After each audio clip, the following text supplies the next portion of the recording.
Hey, come here. Are you a hater of Vinland Saga Season 2? Because they told me that you are.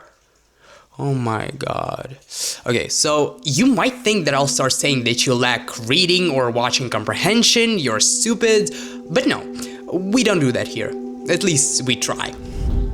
Instead, what I'm gonna do is try and get my point across, proving it with facts, and maybe after that, you'll understand that Vinland Saga Season 2 is simply perfect, and there was no other way to tell this story. Yeah, let's go.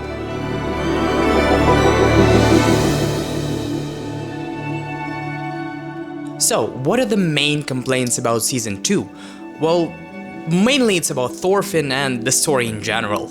People don't like that Thorfinn became dead inside and then as a result peaceful, because they never really came for that. They came for him fighting some of the strongest warriors in the world. They came for Thorkel chopping 3 people in half with one swing. They came for Askeladd cutting a soldier in half through the helmet.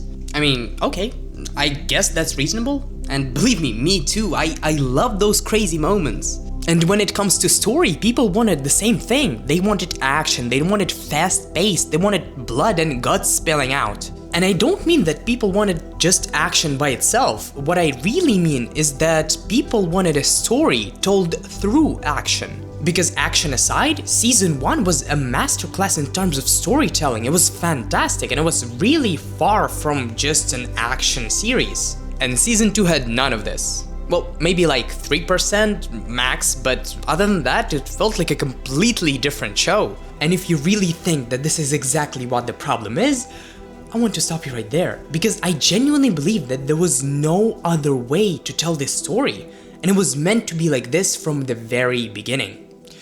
Yeah, let's try and break it down.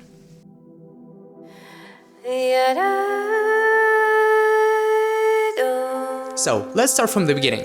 We get introduced to Thors, who in the past was the strongest warrior around, but now he stepped away from this path because he felt like he found the truth. And that truth being that he doesn't need a sword. He only needed it because he was weak. He understood what it means to be a true warrior. And in simple terms, he, after decades of violent life, understood that he doesn't want to continue doing this in any shape or form.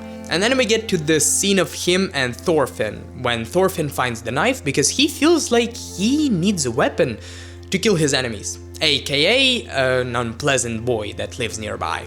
And we see that he's not like his father, and maybe Thor's tried, maybe he didn't, but in the end of the day he couldn't make him learn the truth that he came to after so many years, or maybe he was just too young to understand.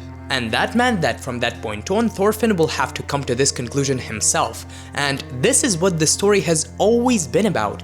It was always about understanding the futility of the violent approach. And we move on to Thor's and Askeladd's duel, and Thor's dies. And now Thorfinn gets his perfect motivation to step into his father's shoes and finally experience the world of war. But he wasn't cut out for this before this moment. He was still in the middle between peace and war, and now he has this push in the right direction for him to finally figure it out himself. We go further and we see Thorfinn grow into a crazy kid that knows only violence and his only goal in life is to kill Askeladd. And that was what people loved, but apparently they never noticed that this was never the overall intention of the story. It was just a phase. Unless you wanted the story to end after a certain canon event in the end of Season 1. And you all probably know what that event is. Askeladd dies and Thorfinn changes forever. And you know that it would go the exact same way even if he killed Askeladd himself, because at that point there was nothing left that would fill the void. And here we are. From this point on, the story does a complete 180.